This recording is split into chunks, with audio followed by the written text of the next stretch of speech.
Olá, está começando o Pod Mel, o podcast do agronegócio que vai te levar a chegar à superprodução e ao superfaturamento com o mel. Eu sou a Jande. Eu sou o Thiago. E eu sou o professor Armindo. E o episódio de hoje a gente vai falar de um tema que o pessoal adora. Hoje não vai ter polêmica, hoje não vai ter o professor ficando bravo. Será? Tomara que não, tomara que não. Acho que esse assunto é um dos mais comentados nas nossas redes sociais. É verdade. É sobre o mel e o que nunca te falaram sobre o mel. E para não falar assim que não vai ter polêmica nenhuma, eu acho que eu quero começar com uma pergunta que é um pouco espinhosa. E antes de falar até mesmo do que é o mel, eu quero saber de vocês, o que não é mel? Já falou muito aqui, né, professor, sobre essa questão de mel sintético, mel artificial, e tem mel batizado, e a gente sabe que tem a legislação para falar o que é mel e o que não é mel. Então, vamos começar por um ponto bom que a gente colocou, professor. O que não é mel, hein? Pois é, isso aí é uma coisa que todo mundo tem dúvida, né? O que é mel e o que não é mel. No Brasil, então, isso aí é levantado demais, porque a gente está muito acostumado aí com o tal, a gente já até falou isso no último pó de mel nosso, né? A gente falou sobre o mel ali dentro de garrafa, né? O mel ali que é embalado de qualquer jeito. Será que aquilo é mel? Será que aquilo não é mel? Então a gente realmente tem que estar atento sobre o que não é mel. Sim. Então a primeira coisa é a gente entender que o produto para ser mel ele tem que vir da flor. Então se ele não veio da flor, ele não é mel. Só que não é apenas da flor. O mel ele pode vir também de onde? Ele pode vir do tronco da planta, do broto da planta, que é o mel extrafloral. Esse também é mel. Mas qualquer outro produto que não venha da planta, seja ela flor, tronco ou broto, não é mel. Tem lei que fala isso. Tem lei que fala isso. É normatizado, então? É normatizado. Existe aí dentro do Ministério da Agricultura o regulamento de identidade e qualidade do mel, que é um regulamento que está dentro do RISPOA. O que é o RISPOA? RISPOA é a Bíblia do Ministério da Agricultura, Thiago. É a Bíblia. É o Regulamento de Inspeção de Produtos de Origem Animal. É um calhamaço, Jande Leite, de 700 páginas. Sim, já tive acesso. As últimas 100 páginas é de apicultura, é de abelha. E ali fala ali sobre a identidade e qualidade do mel, da própolis, do pólen, da geleia real, da cera, da geleia real liofilizada. Então fala ali de todos os produtos, da apitoxina, fala de todos os produtos. Então você tem ali um padrão de identidade e qualidade para o produto. O que foge daquilo não é mel. Uhum. Inclusive não pode se falar mel. Não pode no rótulo escrito mel. A gente até lembrou, há uns podcasts atrás, sobre o quero. Caro. Mel caro. Quando a gente na era nossa criança, infância, né, a gente tinha no supermercado mel caro. Mel caro. Mel caro. Uma propaganda muito bem feita com as criancinhas, né? Isso. E de uma hora para outra, não é mais mel. Acabou, não chama mais mel, é só caro. Deixou de ser mel. Então, por causa da legislação, não pode chamar. Por causa da legislação. Em 1998, teve o Fórum Nacional da Agricultura. Até 1998, Thiago, todo o mel no Brasil, a normatização dele tinha que passar pela legislação do leite. A tão falada portaria 001 do leite. É o que fala do mel pasteurizado? Também, mas não só do pasteurizado, mas de todos os produtos lácteos. A portaria 001, ela normatiza quem? Ela normatiza todos os produtos do leite e derivados do leite. Então a ideia do produto da portaria 001 é que você tivesse o quê? Uma unidade de beneficiamento do leite para poder beneficiar mel, porque não havia legislação do mel, não havia legislação dos produtos das abelhas. Em 1998 foi onde foi criada a legislação específica para produtos apícolas e aonde foi ali que nasceu de fato as primeiras unidades de beneficiamento de mel de verdade, né? E a gente até comentou sobre a questão, já falamos no podcast também antigo, falando sobre a questão do mel artificial. Mel artificial. Daquele mel sintético. E eu recebi uma mensagem há uns dias atrás, lá no Instagram, estava olhando nosso Instagram, e chegou uma mensagem de uma pessoa falando, onde é que eu acho esse mel? E eu falei, não, esse mel não chegou no Brasil ainda. E parece que é uma startup israelense, né? Exatamente. Então não chegou no Brasil ainda. E até falei, quando chegar, nem vai poder ser chamada de mel. Não sabemos, né? Não é possível. Porque do jeito que hoje, todos os países do mundo, e o Brasil entre eles, né? Ele cria normas que ferem a própria lei. Isso não é exclusivo do Brasil. O Canadá está vivendo isso, a Austrália está vivendo isso, vários países europeus estão vivendo isso. Ou seja, estão constituindo legislações que ferem Constituição, que fere ali normas ali sanitárias, né? Que fere normas ali de soberania dos países. Então a gente não sabe se na hora que chegar esse produto, virá alguém e vai dizer assim, não, nós vamos chamar esse produto artificial de mel, mesmo não estando escrito aonde? No regulamento de identidade e qualidade do mel. O mundo está vivendo uma loucura. Mas o Ministério, os apicultores, assim, na agricultura, né? Na agricultura, no Ministério da Agricultura. Quem vai ter que normatizar isso? Vai fiscalizar esse produto? É o Ministério quem fiscaliza isso. Pelas atuais leis, pela legislação atual, não poderia se chamar de mel. Não poderia. Então, assim, não chegou ainda no mercado brasileiro, mas se chegasse hoje, não poderia chegar como mel. O mel que eles estão chamando de mel industrial, não é mel falsificado. A gente tem que ser muito claro. Vem a startup israelense, não, porque nós estamos criando mel industrial que não depende de abelha. Não, meu amigo. Vocês estão falsificando o produto. Vocês estão vendendo produto falsificado para o consumidor. Tem que ser direto ao ponto. É mimimi de israelense. É uma imitação, né? Não é mel. A abelha não visitou a flor. A abelha não, mas nós estamos adicionando... néctar. Ele até simula o néctar. Mas simula. Mas ele simula. Então eles simulam através da adição de ácidos na sacarose a quebra da glicose em frutose. Mas aí o produto não tem enzima. Aí eles adicionam enzimas sintéticas ao mel para poder passar na análise de presença enzimática no mel. Mas não veio do estômago da abelha. Veio de um processo laboratorial. Ele não passou pela abelha. Lembra esses produtos que a gente compra em mercado? Um exemplo, pão de mel. Aroma de mel similar ao natural. Né? Então a gente vai comprar um aroma de mel com o nome de mel. Se eu falar para você que isso existe no Brasil desde 1998, não, minto, desde 2008, quando o Ministério da Agricultura autorizou a indústria de lácteos, a fazer o iogurte com mel e rotular iogurte com mel, pode colocar uma foto de um favão de mel escorrendo na embalagem do iogurte, mas você não precisa colocar mel.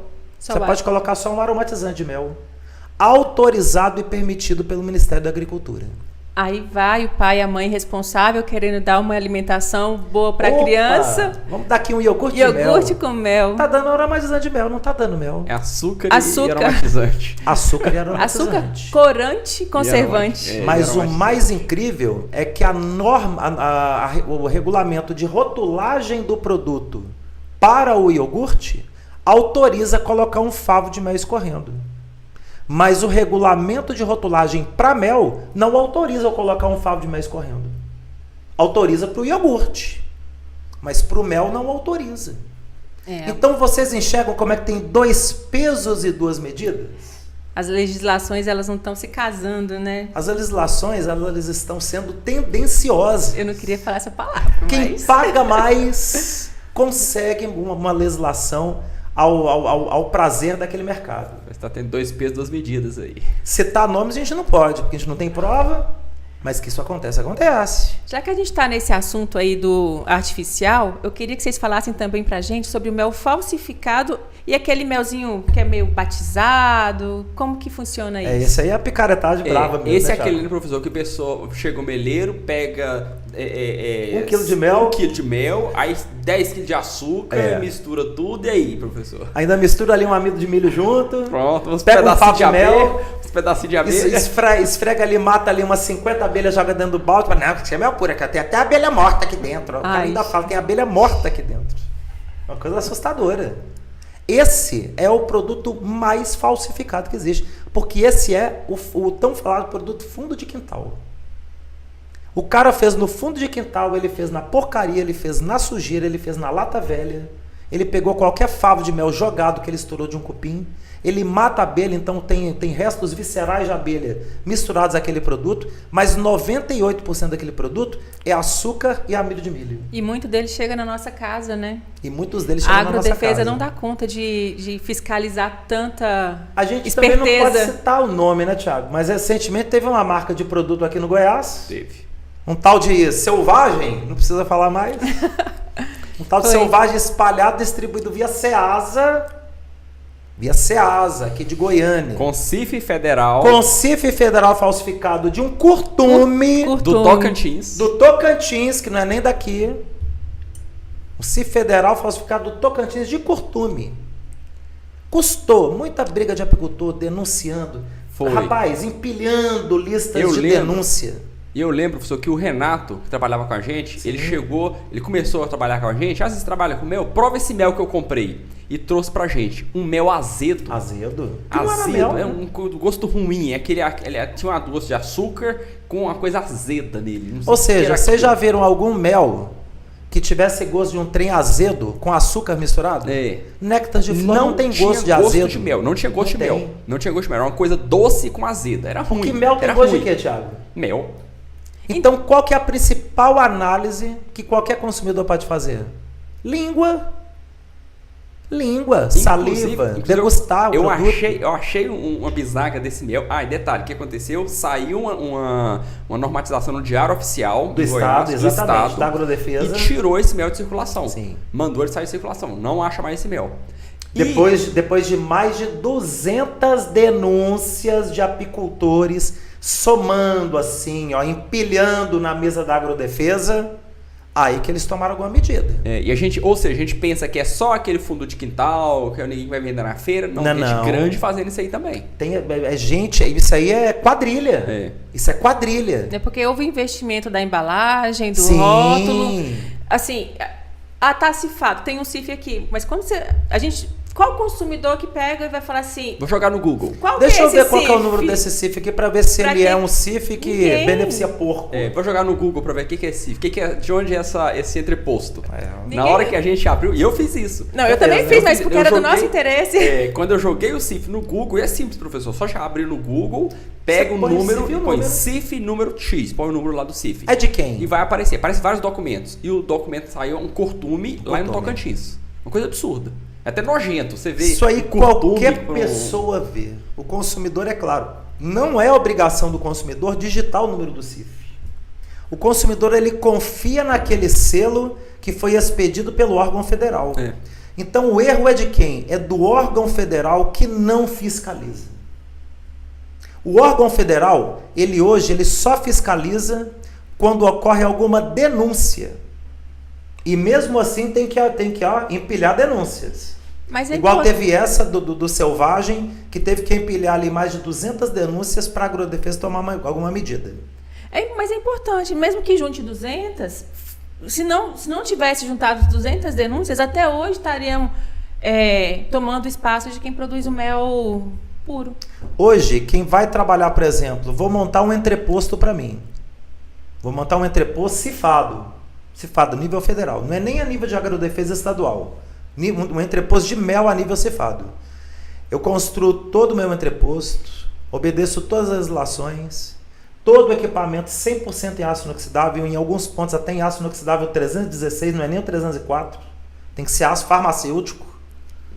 Você tem que ter ali todo o conjunto de regras ali, de critérios de controle de qualidade, ficha de produção, data de fabricação, validade, lote, RT, treinamento, né? O responsável ficha técnico. todo o tempo. Eu tenho que constituir a sala do fiscal do CIF, que ele vai lá para dentro. Eu tenho que fazer a sala para ele. Tem Sim. que fazer uma salinha dessa aqui, gente. É o tem escritório que ter um dele. frigobarzinho. O escritório do... Se deixar uma aguinha gelada pro fiscal. Então ele vai lá para dentro, ele vai sentar lá para dentro e fala: tragam as fichas de produção, e ele vai conferir. Ele faz isso com uma frequência de 30 em 30 dias, 60 em 60 dias para entreposto com mel. Deveria ser, por legislação, obrigatório ele ficar direto no entreposto. A legislação determina que toda unidade de beneficiamento de produto de origem animal, você tem que ter um fiscal federal permanente dentro do entreposto. Só que como não há pessoal suficiente, então não existem esses fiscais suficientes dentro dos entrepostos.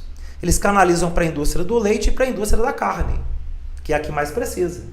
Agora, indústria de mel, indústria de pescado, indústria de ovos, de frango também tem permanente. Frango também tem permanente. Mas suíno, peixe e abelha não tem permanente. Por enquanto. Acho muito difícil mudar, porque o Estado brasileiro está falido. O Estado brasileiro não vai abrir concurso público para poder contratar 4 vezes mais fiscais federais para poder fazer fiscalização. O Estado não tem dinheiro para pagar salário. A apicultura surgindo aí como um... Acho difícil, viu? Acho Não. difícil. Curto Acho prazo. muito difícil. O Estado brasileiro não tem interesse nesse tipo de investimento. É caro um fiscal.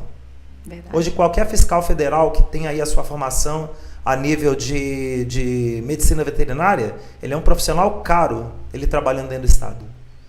E o Estado brasileiro não tem interesse. O que decorre disso? O que decorre é que quando há denúncias a nível federal de um CIF falsificado,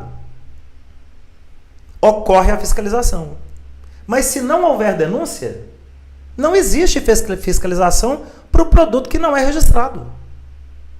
Então, o produto não registrado não é fiscalizado.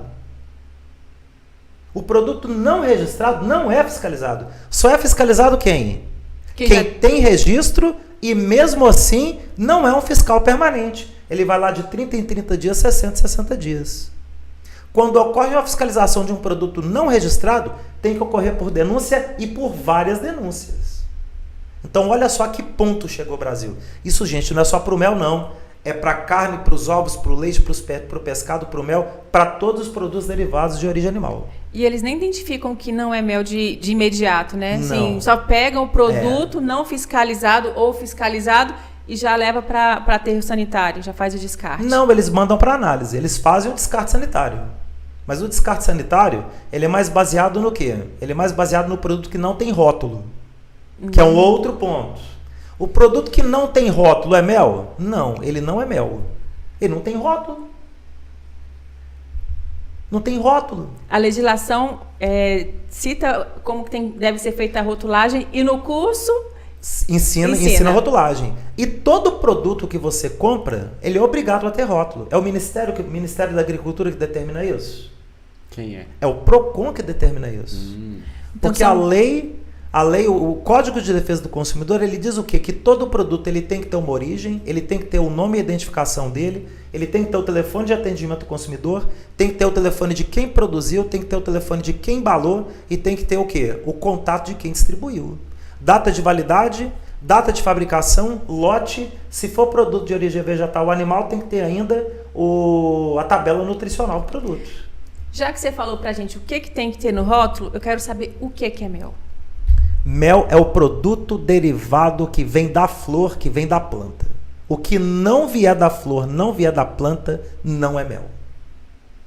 Então, se a gente imaginar, por exemplo, ali, um produto que veio derivado de uma alimentação promovida pelo apicultor. E tem que passar pela abelha o mel. Tem que passar pela abelha. Mas a alimentação, por exemplo, passa pela abelha. É mel? Não, porque não veio nem da flor nem da planta.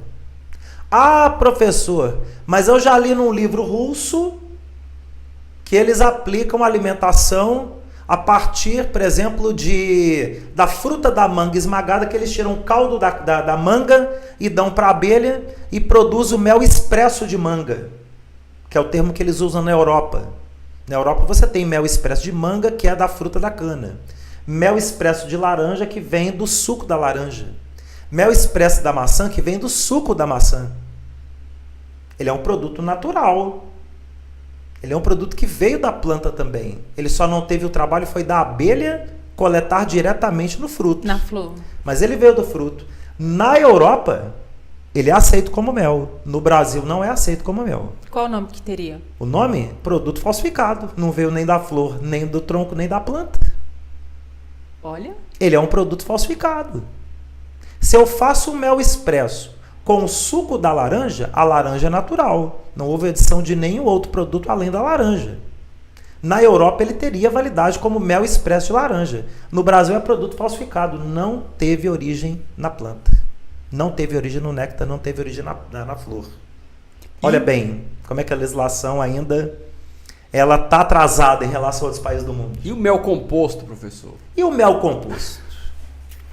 E o mel composto? Mas, professor, o que é esse trem de mel composto? O mel composto é aquele produto que lá nos anos 90 começou a ser trabalhado o mel associado com a fitoterapia para poder fazer um produto composto que unisse os benefícios do mel com os benefícios das plantas homeopáticas.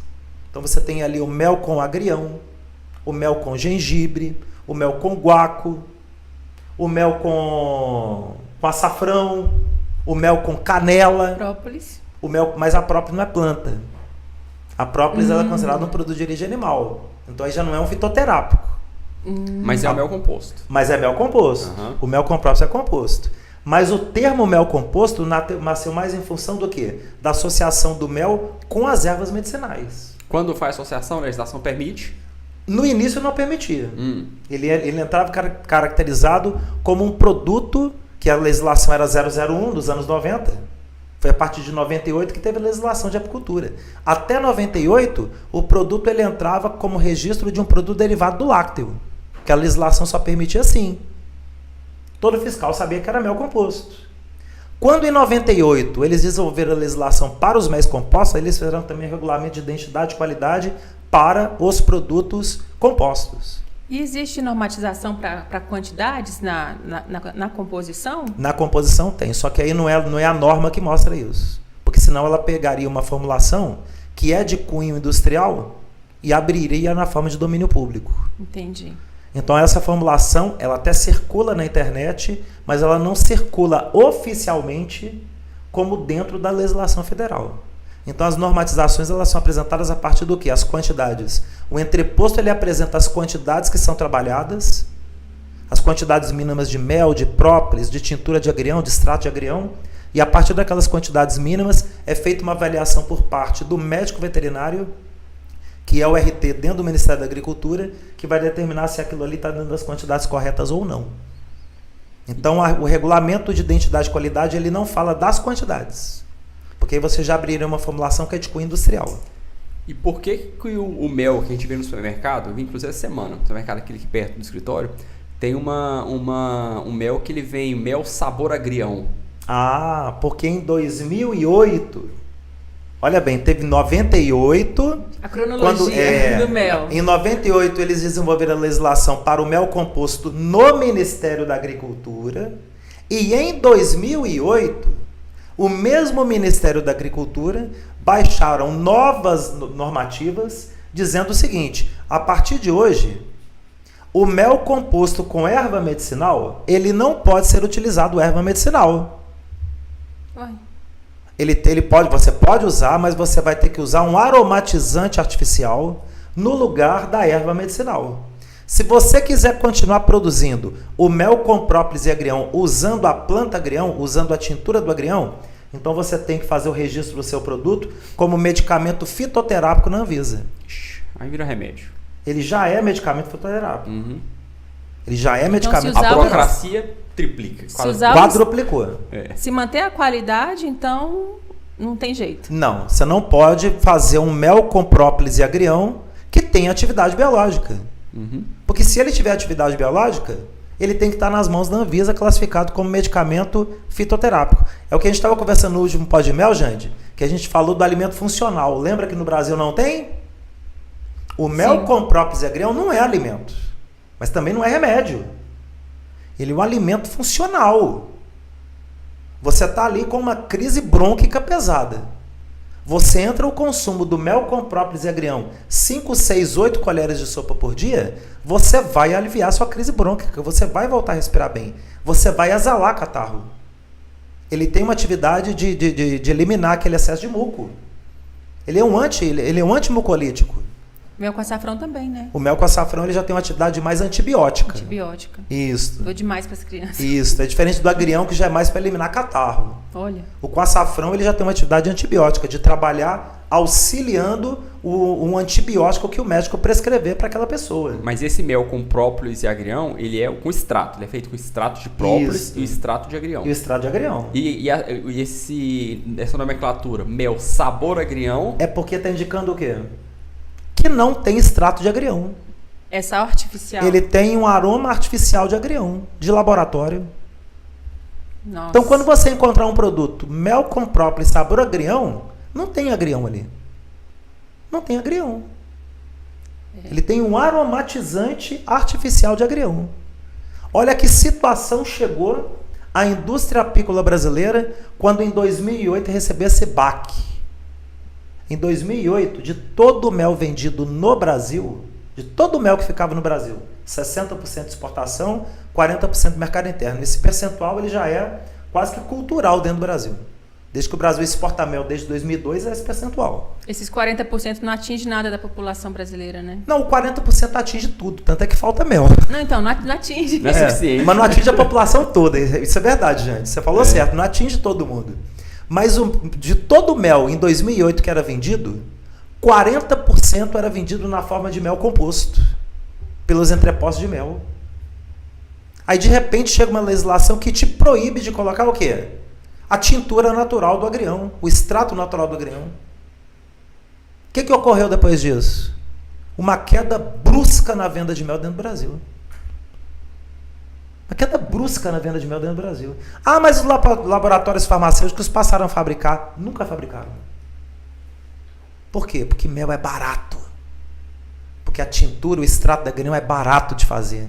E o que é barato do ponto de vista nutricional não dá o quê? Retorno financeiro. Retorno financeiro na casa de 4 dígitos. Nossa. 4 dígitos percentuais, que é o que a indústria farmacêutica trabalha. A gente acha que a indústria farmacêutica trabalha com 3 dígitos percentuais de lucro. Ela trabalha com 4. Ou seja, mais de 1000% de lucro. Mais de 1000% de lucro. Para que eu vou trabalhar com tintura, com extrato de agrião, se me dá apenas 2, 3 dígitos percentuais de lucro? É muito pouco, tem que trabalhar com 4. Então nunca tiveram interesse. Mas para o apicultor faz diferença, né? Porque você não gera o quê? Demanda de mel para o apicultor. E não gerando demanda de mel para o apicultor, o preço no mercado de atacado sempre está o quê? Lá embaixo. Nossa. 12, 13, 15 reais o quilo. Então, se você não tem uma indústria forte, que dá meios de gerar o quê? Demanda para a ponta da cadeia, que é o apicultor, para a base da cadeia, que é o apicultor, para fomentar o mercado, como é que você vai ter mel com sobra para poder atender toda uma indústria que vai gerar riqueza? Então a gente tem esse mel. O mel hoje que nós encontramos é o mel composto. Sim. Tem o mel floral. Tem. E o mel de origem extra floral. Isso. Inclusive, antigamente era chamado de melato, né? Melato. Eles chamam de melato. Até 98, a mesma legislação de 98 era o melato. Melato de Bracatinga, né? Que ainda é muito falado, porque o nome virou um nome comercial em Santa Catarina. O nome popular. O nome popular, até para o estrangeiro. Hoje o mel de Bracatinga, ele vai 90% dele exportado para a Alemanha. E ele vai com o nome melato de Bracatinga, o nome comercial. Uhum. Então ficou o nome, né? Eu vou trazer para vocês agora um negócio que a gente não conversou sobre isso antes, mas está surgindo agora no mercado o tal do mel gourmet. Mel gourmet. Que é o mel com castanha, Sim. Mel com especiarias. Eu tô esperando para ver como que vai ser legislado essa questão do mel para culinária, né? Para gastronomia. Eu vejo muito positivo a questão do mel gourmet. Porque o mel gourmet ele é associado ali com as castanhas. Aquelas mesas lindas de frios. Com aquelas mel. especiarias, né, que são poucas. Por isso que o mel é gourmet. Porque está lidando ali com especiarias finas. Sim. Isso aí vai caracterizar cada vez mais o mel como o quê? Um produto alimento. Isso é muito importante a gente manter valioso, né? Valioso. Isso agrega valor nele. Agrega valor. Né? Então o mel gourmet, ele é a grande tendência de mercado. A grande tendência. Eu estou vendo bastante, assim, já... Não, bastante eu digo porque alguns apicultores estão produzindo muito com castanha, Sim. com... Já vi com alho, já vi com alecrim. E muito saboroso, muito saboroso. Você imagina um mel com alecrim. Não é o alecrim da própolis verde não, pessoal. É o alecrim português. É, aquele alecrim. Tempero. Não, É o tempero. É o tempero. Cheiroso. Mel fica maravilhoso. Nossa. Você deixar um mel curtindo ali 60 dias com a folha do alecrim, aquele aroma do alecrim que vem pro mel. Saborosíssimo. Aí você pega um mel daquele que foi temperado. Olha minha boca enchendo d'água. Que foi temperado com alecrim. Aí você pega um pernil de porco, rapaz. Você corta ele ali bacana. Tá Pega aquele mel com alecrim. Nem é hora de falar sobre isso, né? Você passa ali com aquele tempero. Pega aquele pernil que foi temperado com aquele mel agridoce ali com alecrim e leva para um forno. Que maravilha. Pelo amor de Deus. 4 horas depois você tira. Meia hora você tira pra dar aquela pincelada. Não, assim, pelo amor de Deus. mel. Ainda passa ainda pra dourar. Dourar. Dourar com mel com alecrim. Gente, pelo amor de Deus, tem coisa melhor não. Nossa Recentemente Senhora. eu fui num jantar na casa de uma tia e ela serviu legumes assados com mel. Olha bem. Gente, eu nunca comi tanto legume na minha vida, nem as crianças. Todos os legumes numa forma com mel à vontade em cima. Assado no forno. Que coisa que ficou boa. Meu maravilhoso. Deus. É bom. Muito bom. Passa a receita pra gente depois. Vou. Gostei. Então, Vamos fazer um novo episódio, receita com mel. Então o consumidor ele tem que estar atento daquilo que é mel, em cima do quê? Primeiro, o produto ele tem que vir da flor e tem que vir do tronco e tem que vir estourando ali do broto, que é o mel extrafloral. Mas o produto ele tem que vir também dentro de onde? Ele tem que vir dentro de uma embalagem adequada. Ele tem que vir translúcido, ele tem que vir com a rotulagem contendo todas as informações. Na embalagem, fala alguma coisa da cor do mel? Porque a gente vê muito... O mel tem várias tonalidades, né? Inclusive, recentemente, eu presenteei uma funcionária com a bisnaga de mel e ela, ao levar para casa dela, eles são lá do Acre, veio para mim o feedback. O pessoal tá achando que não é mel. Por que não é mel? Porque o mel lá no Acre é vermelho, avermelhado. Eu falei, mas expliquei que existe a questão da flor, né? Lá no Acre tem muito mel de coqueiro, de açaí. Exatamente. Então muda, a cor do mel muda em decorrência da flor de onde que ela está tirando esse néctar. Da origem botânica, né? Da origem que a abelha botânica. buscou o néctar. E a gente vê muito consumidor com certo preconceito por causa da cor do mel, né, professor? Eu passo isso demais na companhia da abelha. Passo isso demais. Porque chega o consumidor para poder comprar o mel, a gente tem aquela época do ano que tem o mel do cipaúva. Clarinho. Que responde por 70% do mel produzido em Goiás. A Serra Goiás passou por isso recentemente. A gente tem bisnaga com mel claro e bisnaga com mel escuro. Sim. Qual dos dois é mel? Os dois? Como o mel do cipaúva ele vai todo exportado, o grosso dele vai exportado e sai do Brasil blendado. O que é o blendado? O que é o produto blend? Misturado com outro tipo de flor, que no caso eles fazem um blend com mel da laranja em São Paulo. Também clarinho. Ficar delicioso. Que tem a mesma tonalidade, a mesma cor. Então ele sai como um blend e vai como mel blend laranja.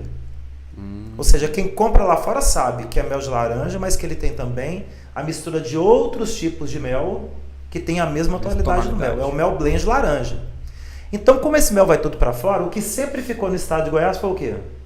O mel mais escuro. Mais escuro. O mel do açucupira. Mel do cerrado, angico, né? O mel do mata-pasto, o mel da lixeira. Da lixeira. Então é o mel mais escuro. Então ficou na cultura do consumidor goiano a ideia do mel o quê? Âmbar para mais escuro. Isso aqui é mel. O mel claro não faz parte da cultura do brasileiro e nem do goiano e nem do brasileiro. Porque todo o mel claro sempre foi mandado embora para fora. Engraçado, cada estado tem seu bioma e cada região tem a sua cultura de acordo com a tonalidade daquele bioma, né? Daquele bioma. Então tem o Acre lá que tem o mel mais vermelho, aí tem em Goiás tem o mel mais âmbar. Que bacana, hein? Então quando a gente coloca o mel do cipaúva na prateleira e que chega o consumidor, ele olha o mel, acha lindo, mel clarinho. Mas isso aí não é mel, não. Como que não é mel? Não, o mel é aquele ali. Ó. Aí ele aponta o mel mais escuro. Aí que a gente vai explicar, não, amigão. Todo mel, ele carrega o quê? Ele carrega a cor da origem botânica da planta que a abelha visitou. Aí que vai explicar para ele que cada flor, cada néctar, ele vai dar uma tonalidade diferente de acordo com a quantidade de sais minerais que estão presentes no mel. Quem dá cor ao mel é a concentração de sais minerais. Quanto mais sais minerais, mais escuro é o mel. Então a gente imagina, por exemplo, o mel preto. Riquíssimo em sais minerais. Riquíssimo. É um mel que ele é voltado para aquela criança com dificuldade de alimentação, dificuldade de crescimento. É um mel que, pelo fato dele ter muitos sais minerais, ele vai atuar como se fosse, Jean de Leite, um biotônico fontoura. Nossa. E Só gostoso. que o biotônico fontoura tem álcool. O mel não vai ter, mas ele vai atuar. Então você está com uma criança que está com dificuldade de comer, que tem dificuldade ali de alimentar. Isso é muito comum em criança mais novinha, né? Às vezes ali tem repulsa de comer mesmo, tem algumas que tem. Chega a dar anemia. Sim. Então você entra o mel mais escuro, que é rico em sais minerais. Se você quiser dar uma pinceladazinha com pólen, o pólen triturado, fazer um mel composto com pólen. Vira uma bomba, hein? Sim, você pega ali uma quantidade ali nutritiva. de mais ou menos 50 a 100 gramas de pólen, trituradinho, pode triturar no liquidificador, e mistura no mel, mistura em 1 kg de mel, você faz um mel composto com pólen. Você dá para criança. Criança com dificuldade de comer, você pode contar que 3, 4 dias está comendo igual um leãozinho, alimentando bem, porque o mel ele desperta isso, né? Então, além da cor diferente, que varia, quais são as cores? Que varia da cor bem clarinha, varia do branco ao preto. Tem quantos tons de... Tem 256 tons diferentes de mel, no colorímetro de mel. A indústria cataloga. Já tem uma ficha que toda a indústria no Brasil e no mundo utiliza, chama colorímetro. Quem quiser conhecer esse colorímetro é só acessar aí o site da Ser Abelha, lá na loja virtual da Ser Abelha. Eu tô querendo vender colorímetro não, pessoal, não é isso não, para vocês conhecerem. Tem ali o colorímetro ali, tem a fichinha com 256 cores diferentes, que é usada por toda a indústria. Então, além da questão estética ter cor diferente, o mel também tem propriedades diferentes. Propriedades diferentes. O mel, ele é 97% dele formado por monossacarídeos, por açúcares simples, que é glicose e frutose. Tem um pouquinho de sacarose, muito pouquinho. Muito pouquinho. Pode ter, inclusive, pela legislação, no máximo, 3% de sacarose. Então, em um pote de 1000 gramas, quando você vai fazer a análise, o máximo que pode ter de sacarose dele é 30 gramas. Passou de 30 gramas, ele não pode mais receber o nome de mel. Ele passa a receber o nome de melaço, porque ele tem uma quantidade de sacarose acima da permitida pela legislação. Mais uma coisa, não é mel, melaço. Não é mel, é melaço. Melaço. É o caso, por exemplo, do mel oriundo das abelhas que estão situadas em áreas de cana no interior de São Paulo. Quando vem a máquina e corta a cana, aquele olho da cana, ele começa a exudar aquele caldo de cana, merejando aquele caldo de cana no olho do corte. Dura em torno de 2, 3 dias aquele merejamento. Naquele merejamento a abelha vem e coleta, porque é doce. Só que aquele doce que está merejando é o quê? Sacarose. Então o produto ele vai sair o quê? Ele vai sair preto, porque o mel oriundo desse exudamento ele é preto e muito rico em sais minerais, mas com uma quantidade de sacarose altíssima. Muito mais doce, então. Ele dá ali 50%, 60% de sacarose, muito doce. E ele pode ser vendido no mercado como melaço. Mas foi a abelha que buscou no olho da cana. Não é apicultor que toca melaço na abelha. Não é o falsificador na apicultor, não. O falsificador, já para, não podemos estar isso não. Não é o falsificador que pega 1 quilo de mel, cozinha 20 litros de água com açúcar, até ele atingir o ponto ali de um produto ali bem líquido, e mistura naquele 1 quilo de mel. Mas tem aqueles também que cozinham o caldo da cana, né? Cozinha o caldo da cana. Pior ainda, né? Cozinha o caldo da cana aí, tá quase virando doce, né? Aí ele pega e mistura no. Esse é falsificador. É diferente da abelha que foi lá. Aí a abelha foi. E produz muito. Ele pode ser vendido como melaço. Mas a questão que a gente tá falando da cor, o consumidor acaba que tem muito preconceito com a cor. E sem ter conhecimento que a tonalidade também traz uma característica biológica, traz uma característica química diferente. Sim. E ele acaba perdendo a oportunidade de experimentar um produto diferente e até com alguma vantagem. Sem dúvida. Porque são produtos que têm uma característica química também diferente, né? Quando a gente imagina, por exemplo, os mel mais claros, eles tendem a ser mais saborosos. Mais suaves. Mais suaves. É o mel do capixingui, que é produzido lá no Paraná e Santa Catarina. É o mel do cipaúva, que é produzido aqui no Centro-Oeste. É o mel do açapeixe, que é produzido em Minas, no Rio de Janeiro, no leste mineiro. Então você pega esses méis, os méis bem claros, o mel, por exemplo, a gente fala muito da erva canudo de pito. Não conheço. Está terminando a florada agora, é produzido em Minas. Dá um volume de mel gigantesco, mel clarinho, quase marca d'água.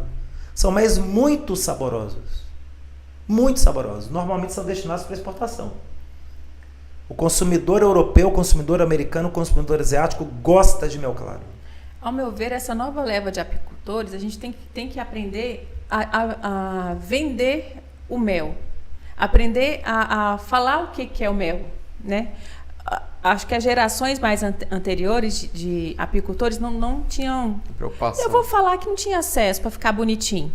Não tinha acesso a tantas informações e realmente, mas hoje tem. A internet, com o celular, você consegue todas as informações que você precisa.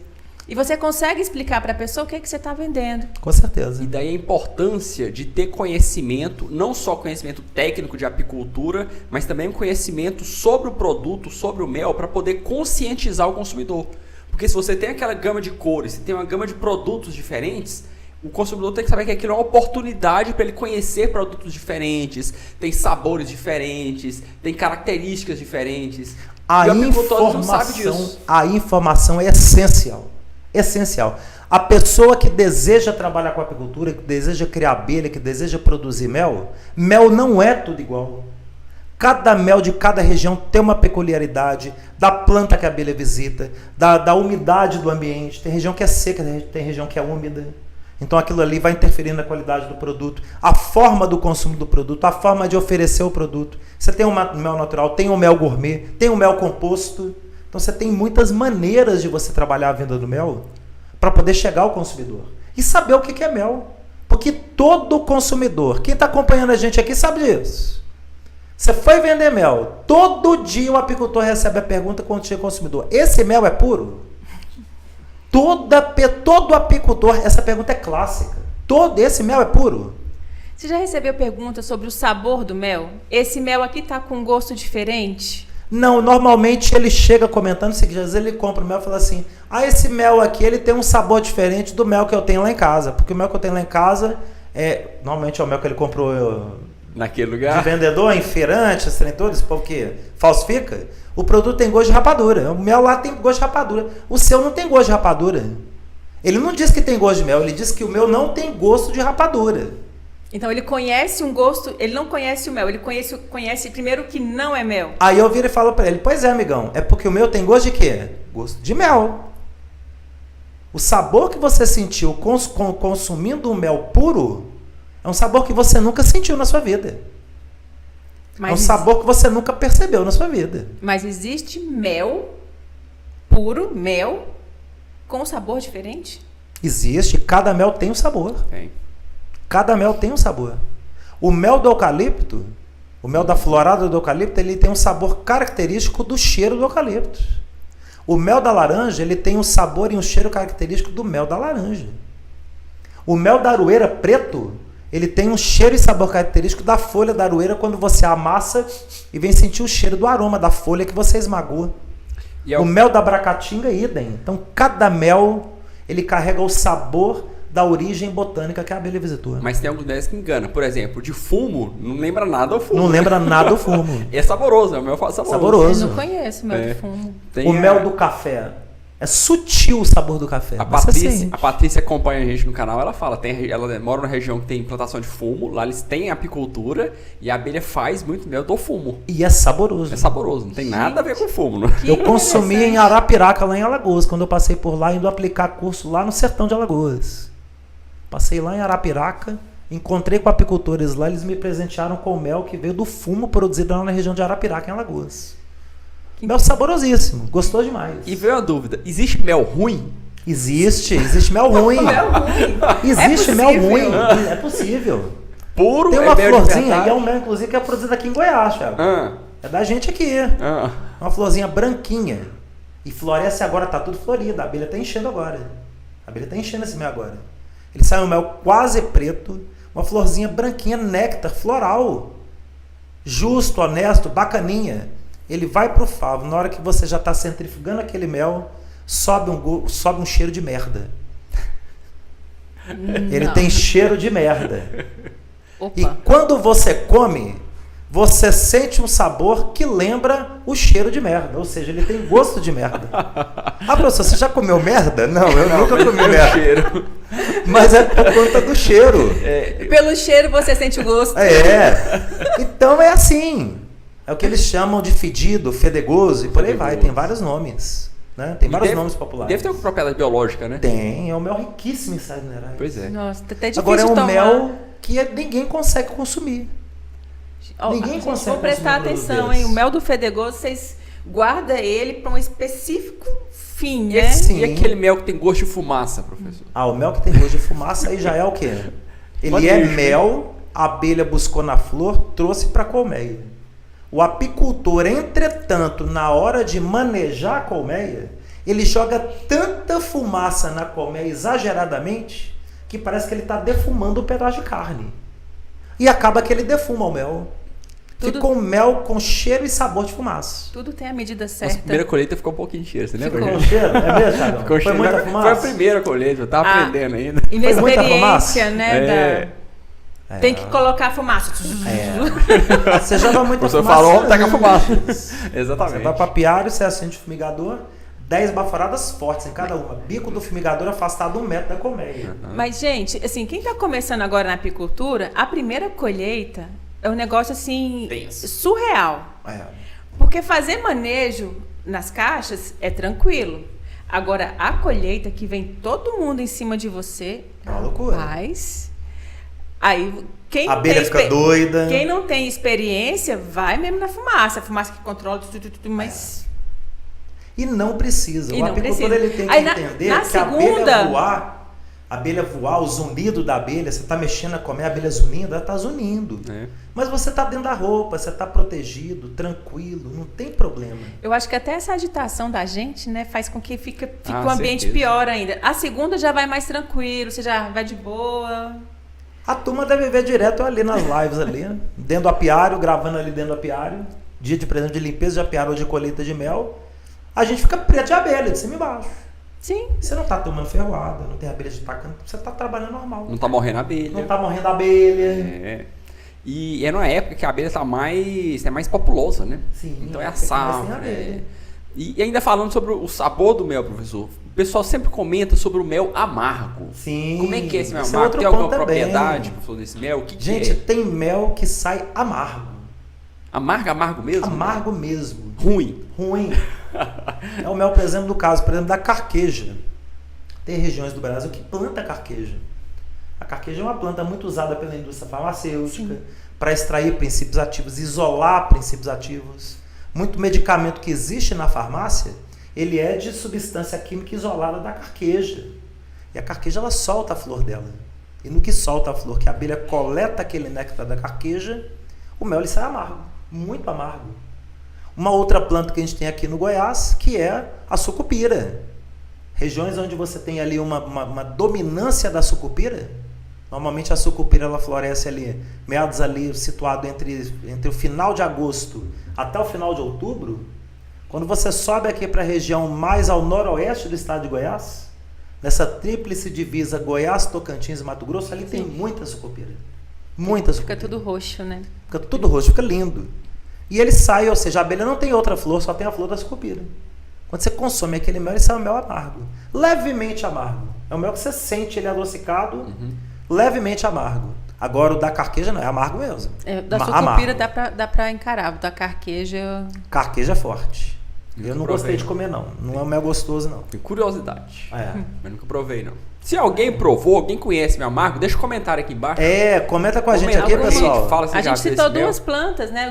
Duas a floradas. carqueja. E se você conhece outra planta também que dá um mel com sabor estranho, coloca aqui pra gente ver Mas também, fazer mel, uma né, pesquisa. gente? Que Mel. sabor estranho vai ter de Tem vários. que ser mel. Sabor estranho de rapadura não é mel, não. É falsificado. Tem que ser mel. De açúcar cristal é falsificado. Amido de milho é falsificado. Não. Gente, amido de milho, né? É do jeito Que que o é- professor ensinou, que tem origem floral, origem extrafloral, mas passa pela abelha. Tem que ser E mel que- vegano? Sabia que tem esse também, Pra Thiago? mim é o mel industrial. Mas não é né, mel. Mel vegano. Não é mel. É, pra mim tá dentro daquele mel industrial, aquele mel Criaram aí um israelense tal de lá. mel vegano. Que pegou, ele veio antes desse mel israelense, desse mel industrial, falsificado também. O mel vegano também é falsificado.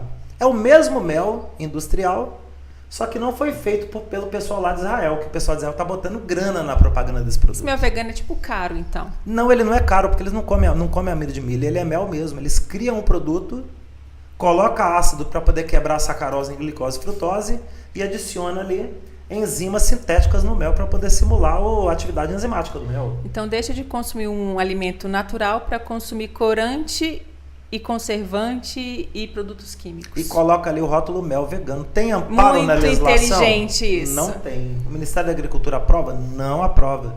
E a gente encontra esse produto em tudo quanto é supermercado. Cadê a fiscalização? Não existe. Lei no Brasil é para boi dormir. Ai, Mel professor. vegano. Não existe mel vegano. Tem que passar pela abelha. Tem que passar pela abelha. Então, mel vegano não é mel. Mel artificial não é mel. Então, o consumidor tem que estar atento nisso. Arminda, esses dias eu tava conversando com uma colega e ela falou que comprou um mel que estava muito líquido. Porque o mel que a gente vende, ele é mais viscoso, aquele mel mais, né, consistente, que você tem que até que apertar a bisnaga para ele sair. E quando ele sai assim, mais líquido, é mel? Eu até comentei no último podcast de um rapaz que comentou no nosso treinamento. A gente estava ao vivo e ele comentou no chat lá que o mel do apiário, ele é o mel mais líquido do que o mel da abelha selvagem. Então o consumidor tem essa ideia também do mel líquido. Tem diferença dessa viscosidade? Tem diferença de viscosidade. A viscosidade também vem da origem botânica do produto. Vamos dar um exemplo daqui do Goiás. Nós temos aqui 2 cipós aqui em Goiás. Tem o cipó prata e tem o cipó uva. O cipó prata floresce ali final de dezembro, janeiro e fevereiro. A gente produz mel dele quando chove pouco nesses meses. Nós tivemos muita chuva esse ano. Mas você lembra que deu um veranico ali no mês de janeiro e fevereiro, mais ou menos 30 para 40 dias que choveu pouco? A abelha encheu de mel de cipó prata, porque floresceu. O cipó prata floresceu muito bem. O cipó prata, Jandileide, ele é um mel ralinho. Ralinho, quase igual água. Ralinho, extremamente saboroso, muito gostoso, clarinho, mas muito ralo. Aí quando você pega 6 meses depois, abre o cipó uva, que responde por 70% do mel do Goiás. E é um mel muito viscoso, muito grosso. Você vira um mel daquele ali, por exemplo, ele está na garrafa, aquela garrafa PET, né? Você vira aquele mel ali para ele descer da garrafa, você fica meia hora segurando a garrafa para o mel descer. De tão grosso que ele é. Essa viscosidade também é da origem botânica do produto. Tanto o mel mais ralinho quanto o mel mais viscoso, todos os dois são méis.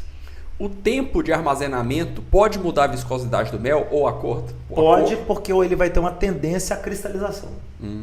Então essa tendência à cristalização aumenta a viscosidade do mel. Eu já reparei que o mel no fundo da bisnaga é mais difícil de sair mesmo, vai ficando mais grossinho. Vai... Exatamente. Então isso é porque ele já está começando a cristalizar. E esse é um outro ponto, que mel cristalizado, todo mel cristalizado é puro. Cristalizar, gente, é um verbo que o apicultor tem que aprender.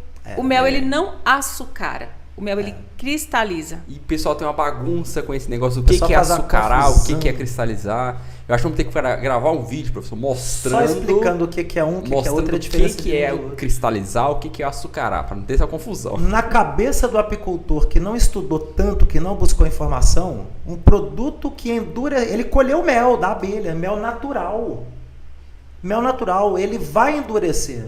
Só que o processo de endurecimento dele chama cristalização, não chama mel açucarado. Na cabeça da pessoa menos esclarecida, o mel dele... Ah, pessoal, mas eu colhi meu mel da colmeia em área de floresta. Eu não misturei nada e ele açucarou. Não, amigão, ele não açucarou, não, ele cristalizou. É uma questão de terminologia. As pessoas estão confundindo isso aí. Às vezes até a gente mesmo junta prova contra o apicultor, né? Porque se você fala que ele açucara, como assim açucara? Não, ele não açucara, ele pode... Não, ele cristaliza, ele não pode não, ele vai cristalizar. Com o tempo ele cristaliza. Todo mel tem que cristalizar, não tem como não cristalizar. Não tem como ele não cristalizar, gente. Vai perder na água. Porque a cristalização não é a perda da água. A perda da água já é o processo dele ficar mais viscoso. Vamos aprender então, gente. Ele ficar mais viscoso, sim, a perda da água ela colabora para isso. Mas o que faz cristalizar é a reação do hidrogênio do ar com a frutose que está presente no mel. Essa reação do hidrogênio do ar com a frutose vai criando um produto que chama hidreto de frutose, que vai sedimentando no fundo do pote e que na temperatura ambiente, 22, 23, 24, 25 graus, é sólido. Gente, que aula, hein? Você pode estar numa temperatura de 45 graus. Então meu mel não vai cristalizar, estou a 45 graus. A temperatura não interfere nisso. O hidrogênio continua reagindo com a frutose e vai gerar o hidreto de frutose, que a temperatura ambiente é sólida. Então é uma reação química. É uma reação química. Mas ele continua sendo mel.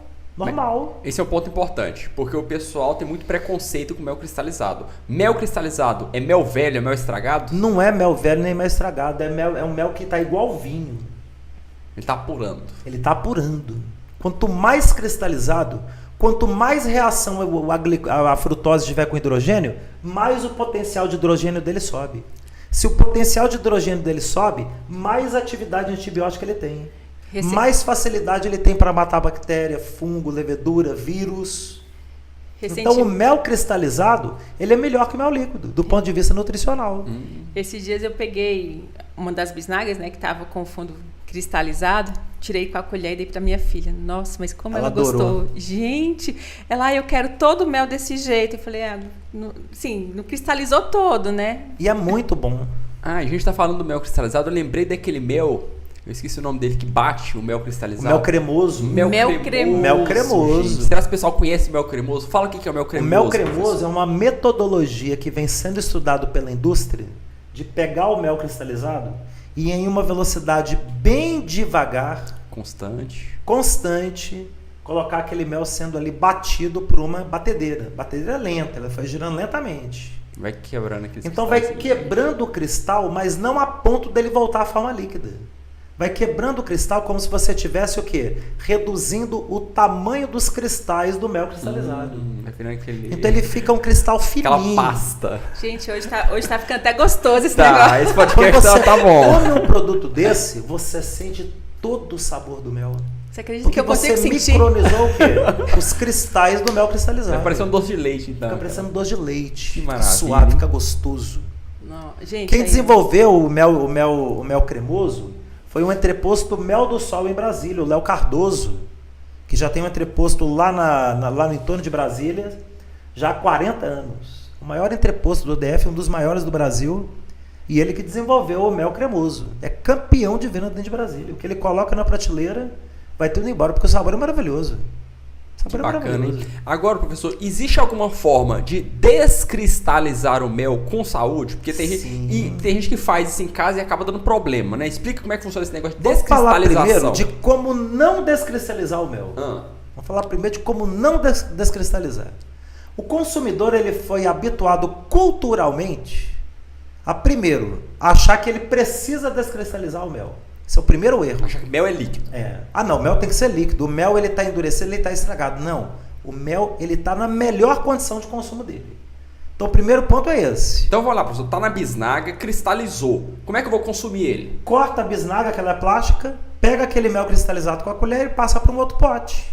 E consome cristalizado. Não, professor, mas eu não gostei de consumir o produto cristalizado, eu quero voltar ele à forma líquida. Ou vai fazer uma receita, ele quer fazer alguma coisa. Aí como que o consumidor normalmente faz? Ferve uma água, coloca na panela, quando a água está fervendo, borbulhando, está em ebulição, 100 graus, pega a garrafa, põe em banho-maria dentro da água fervendo. Em 15 minutos ele volta à forma líquida. Isso. Mas dali tem que ir para o lixo agora. Por quê? Porque o excesso de temperatura num espaço de tempo muito curto, ele oxidou sais minerais, ele oxidou vitaminas, ele oxidou a frutose e oxidou a glicose do mel. Virou uma água doce. Virou uma água doce, cheia de malefícios. Porque como você gerou uma oxidação, toda oxidação gera radicais livres. Então o excesso de calor naquele mel que era natural, que era saudável, que tinha idoneidade, você ferveu o mel a 100 graus, você tem ali agora uma alta concentração de hidrogênio reativo, que é o H+, e de oxigênio reativo, que é o O-. Na hora que você colocar isso dentro do seu organismo, você vai estar plantando semente de doença. Pressão alta, diabetes, câncer. Porque o radical livre provoca isso. Isso por quê? Porque você pegou o mel e cozinhou o mel a 100 graus. Você não pode cozinhar o mel a 100 graus. Se você quer o mel voltar ele à forma líquida, você coloca dentro de uma água levemente aquecida a 40 graus. 40 graus, quase a nossa temperatura do corpo. Não pode passar de 40 graus. É a temperatura que você põe o dedo, você segura o dedo lá dentro. Se queimou seu dedo, tá quente demais.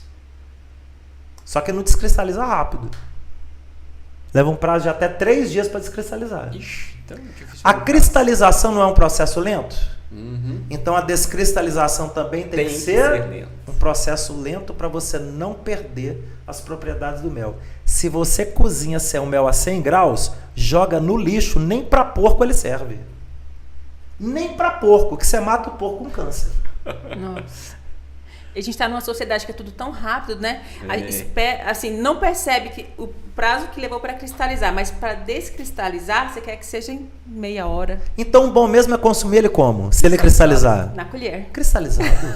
Mas o apicultor que tem grande quantidade, ele tem acesso a equipamentos que podem fazer descristalização. Sim, existe, por exemplo, o descristalizador de mel. Nós até temos ele, a gente tem ele lá na Companhia da Abelha para os apicultores. Ele é um equipamento que você coloca, ele tem a capacidade de 2 baldes de 25 quilos, tem capacidade de 4 baldes de 25 quilos, 6 baldes de 25 quilos, 12 baldes de 25 quilos.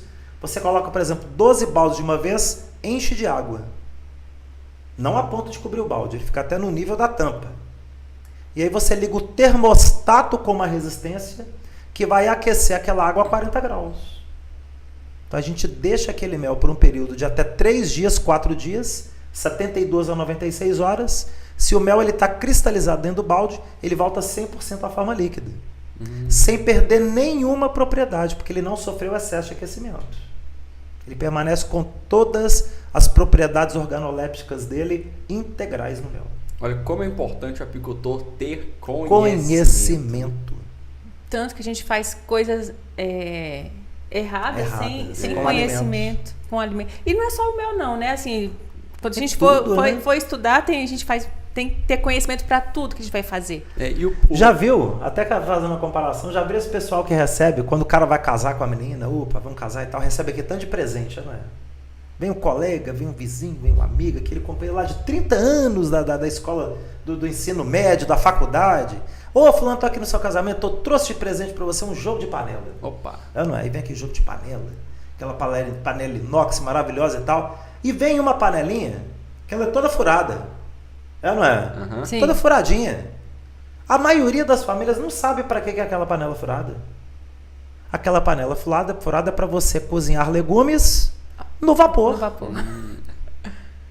Todo mundo sabe que quando você coloca o legume, olha bem, a gente está falando de mel e agora o professor está escutando falar de culinária. Não é?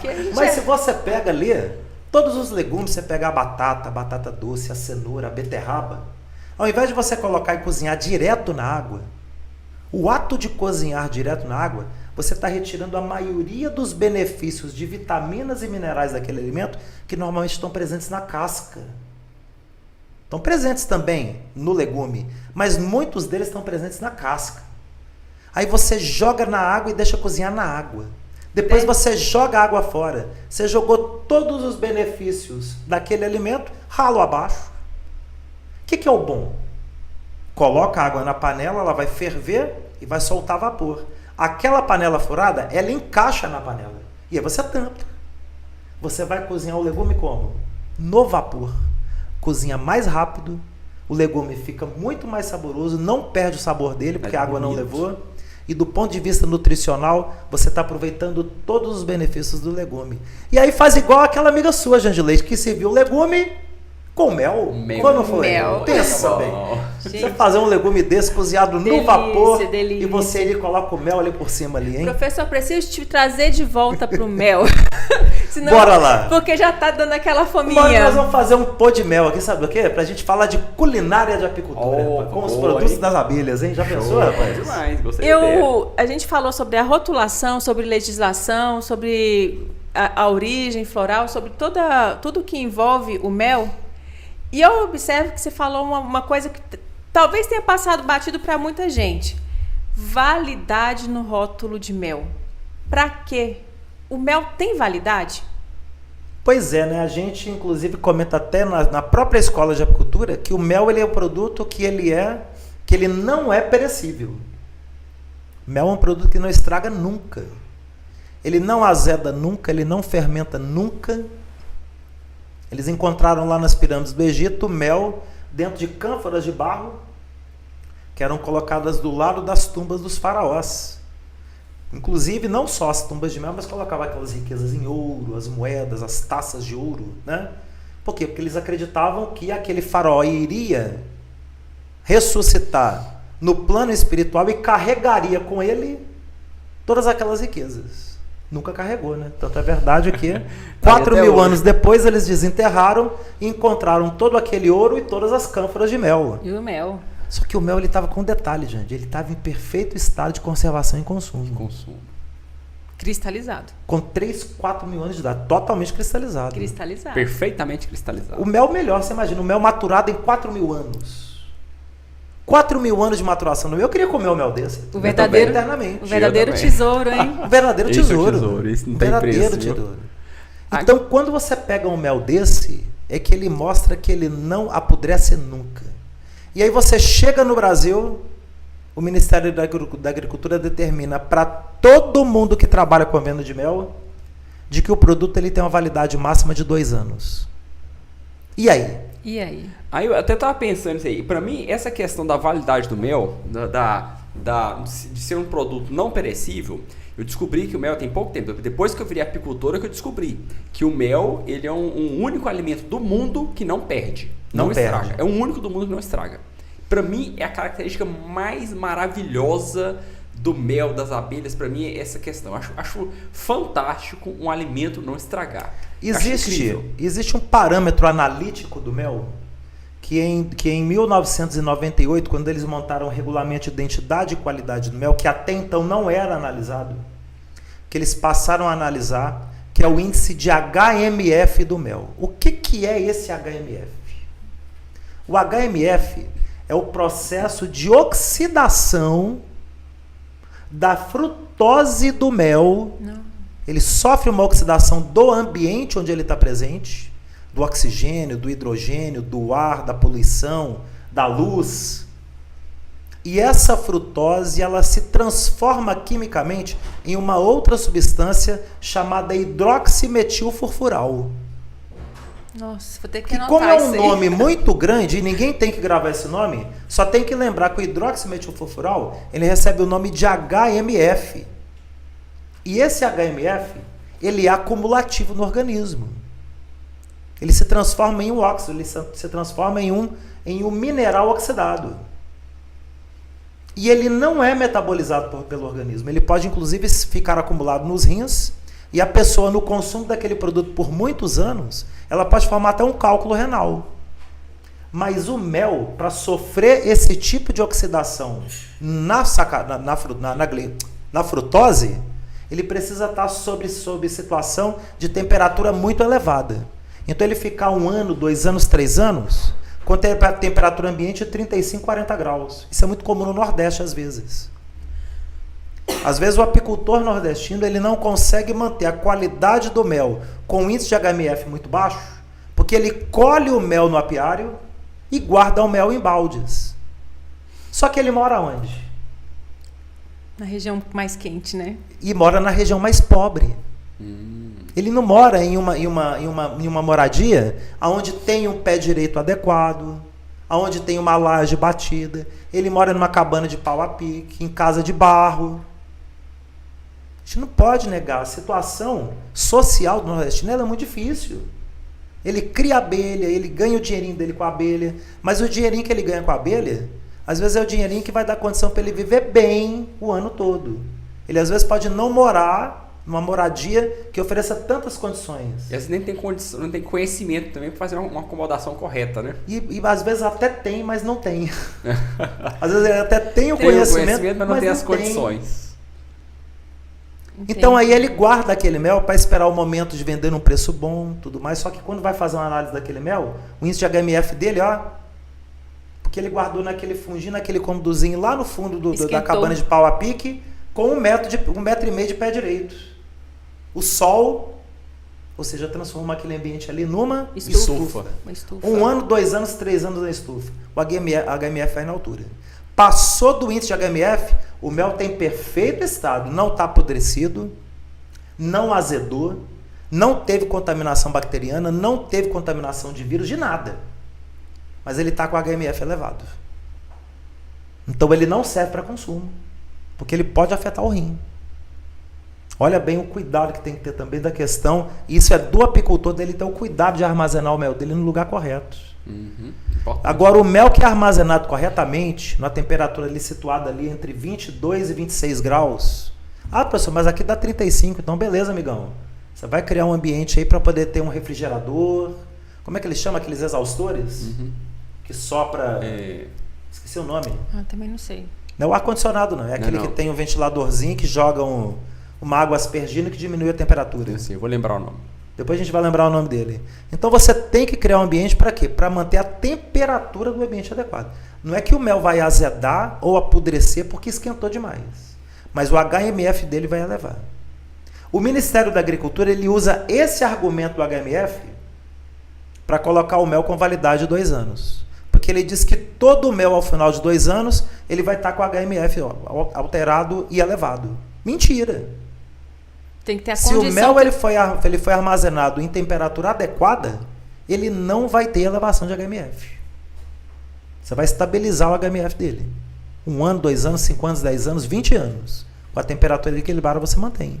Acho que o ideal é a gente vender o nosso mel antes de 2 anos. Comer antes, né? Vamos comer antes. Vender o mel, comer antes. Verdade. Vamos vender antes. No Brasil tem reduzido muito, que como a demanda de mel tem sido muito alta, hoje o apicultor ele não estoca mais mel. Até meados ali de 98 estocava ainda muito. Em 98 nem existia exportação. Então a produção era muito comum o apicultor estocar. Agora de 2002 para cá, quando começou a exportação, foi reduzindo cada vez mais o ato de estocar mel. E o mel praticamente que é produzido, hoje praticamente já tem apicultor vendendo a produção futura. Tem mesmo. Igual acontece com a soja. Eu vou produzir ainda para a safra de 2023. Ô fulano, já vende para mim antes. O que você produziu, eu garanto sua compra. Já tem gente vendendo assim. Pela demanda que está tendo hoje pelo mel. Né? Então isso está acontecendo. Eu acredito, se tiver alguém do Ministério aí vendo isso, eu acho que o Ministério da Agricultura está na hora de rever isso. Atualizar, porque a questão dos 2 anos de validade, ela é incompatível com aquilo que a gente sabe que atuando sobre o mel, controlando a temperatura, você estabiliza o HMF.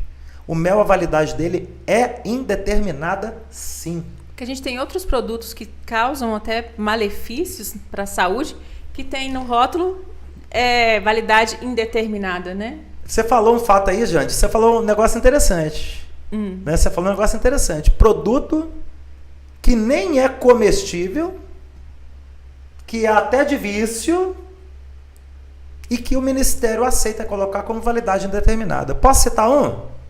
A cachaça. A cachaça. Quem gosta não vai concordar. Vai pegar o rótulo da Marvada. Não é? Você pega o rótulo ali da Marvada. Validade indeterminada. Vinho. Validade indeterminada. São 2 produtos. Tudo bem, o vinho ainda faz bem à saúde. Consumido moderadamente. A cachaça também. Consumida moderadamente é um dedinho. Dedinho, pessoal. Um dedinho. Não é um dedinho, não. Não é assim não, professor? Não é assim não, é assim, é um dedinho. Nem pé não, né? Não é o dedinho aqui não. Pode ser assim? Não, assim também pode não. Nem assim e nem assim, né, Tiagão? É aqui, ó, o dedinho. Tá, fugindo o dedinho não tem remédio melhor pro coração. Eu, sinceramente, depende do estado que a gente está, uma cachaçinha de vez em quando até vai. Lá em Minas. Não é mel, fica bom também. Com mel, então, aí fica lá em Minas, hein? Uma cachaçinha em Minas. Eu vou lá experimentar. Eu sou suspeito de falar que eu sou mineiro, né? Nossa senhora, as melhores cachaças tem. Eu vou experimentar. Fiquei sabendo que tem uma festança essa semana. Vai ter, rapaz. Essa semana. Vai ter uma festa na próxima semana lá em Minas, hein? É sábado. E eu vou estar lá, professor. Tiagão vai estar lá. Eu quero provar essa vai ter uma salineira lá, rapaz. Quero provar essa uma salineira lá. Ai, gente, traz Salinas pra mim. É famosíssima. Mas o dedinho, pessoal, é bom demais. Mas o importante, o que é que a gente está falando disso tudo? É que a cachaça e o vinho, você pode marcar no rótulo como indeterminados. O mel, não. Olha que loucura. A gente vê que tem muita influência política e de quem... De grandes interesses. De grandes interesses, né? Tem, alguma coisa tem. De grandes interesses.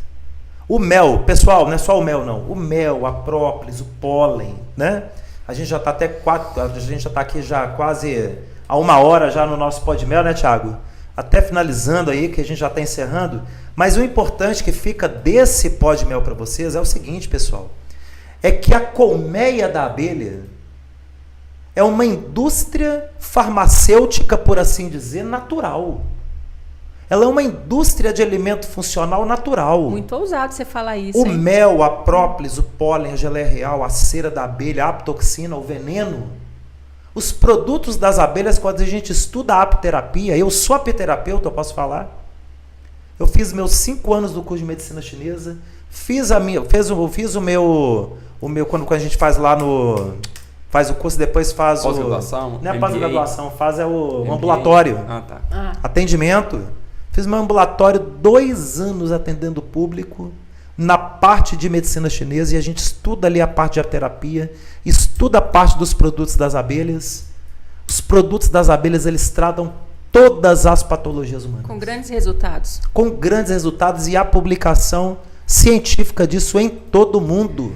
Eu vou sugerir que vai ficar para um próximo Podmel o que nunca te falaram das abelhas, parte 2. Porque por hoje, gente, quanta informação, quanta informação valiosa. É para o apicultor gravar esse podcast e ir anotando palavra por palavra, informação. Quer comprar o mel de qualidade? Vai no apicultor. Vai no apicultor, aquele que está produzindo. Na sua cidade tem um apicultor. Hoje todos os 5.000 municípios brasileiros têm um apicultor. E eu digo mais, apicultor se especializa para poder vender de forma correta o que você está produzindo. Você vai pegar com o apicultor, pega o produto na embalagem correta, na embalagem, na rotulagem correta. Não tenha medo de perguntar para o apicultor. Sinta o conhecimento que ele tem. Perceba se ele sabe o que ele está vendendo, se ele entende o que ele está vendendo. Não tenha nenhum receio de pedir uma degustação. Você não tem uma colherinha para me experimentar? Experimenta o mel. Mel tem gosto de mel. Mel tem gosto de mel. Mel não tem gosto de açúcar, não tem gosto de rapadura, não tem gosto de nada. E se você ainda que está nos vendo, né, Thiago, nos acompanhando, você quer consumir o mel verdadeiramente puro? Verdadeiramente puro? Então a gente quer convidar você, sabe para quê? Para você se tornar um apicultora, né, Thiago? Verdade. Você tem a sua propriedadezinha, colocar as abelhinhas. Ah, não, pessoal, não tem terra não tem problema não.